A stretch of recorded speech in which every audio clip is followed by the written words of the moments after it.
Hey there, welcome back to day 6 of the course, How to Stop Worrying About Your Patients.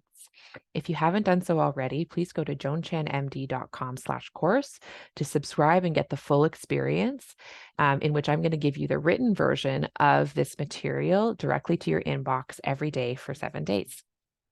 On to day 6 material. How many decisions do you make in a day? I've tried to keep track before and got to 100 decisions within the first couple hours of a clinic day. In each patient encounter, we are making dozens of decisions. Which questions to ask them, which exam maneuvers to perform, what diagnoses to consider on the differential, what tests to order, what treatments to prescribe, what concerns to address in this encounter and what can wait, how to teach them about this condition, which words to say to connect with them quickly without seeming dismissive and yet still stay on time, what needs to be a referral versus what can be managed on our own. And that's not a complete list, and that's just one patient encounter. This is why so many of us feel complete decision fatigue by the end of the day. I used to get in arguments with my husband because I didn't want to choose what we had for dinner. I would snap at my kids when they resisted their bedtime routine because I couldn't handle any more troubleshooting in my day.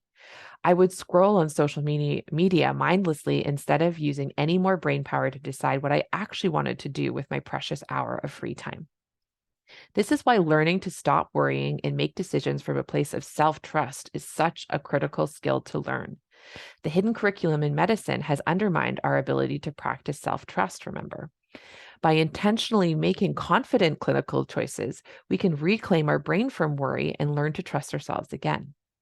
I want to give you the decision-making tool that I use myself when I'm stuck in worry and procrastinating about making a tough clinical choice. Consider your worst patient worry and how it impacts your clinical decisions each day. The next time you notice it interrupting your ability to make a choice from confidence, use this guide to make your decision. If you practice making decisions from self-trust on a regular basis, this will rewire your brain to understand worry is no longer an important action for it to take. So these next 8 questions are what I call the confident decision-making guide. Number 1. What is the decision you're struggling to make? Number 2, what are you afraid will happen if you make the wrong decision, and how will you feel if it happens? Number 3, what are your choices here? List at least 5. Number 4, what do you know about this situation that will point you towards your best decision at this time? Number 5, is there anything else that you need to know before you can make this decision?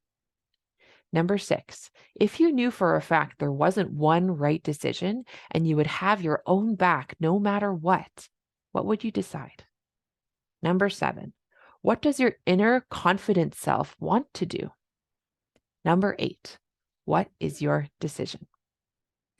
These are the steps that I have taken to stop worrying about my patients. Recognizing why I've been conditioned to worry and relearning to trust myself to feel my feelings, give my brain better problems to solve, and practice trusting myself with each new decision I make. I have given you the insights and the tools. Now it's up to you to apply them to your life. This can feel daunting when your brain has been practicing worry for so many years. It helps to remind our worried brains why it will be worth it.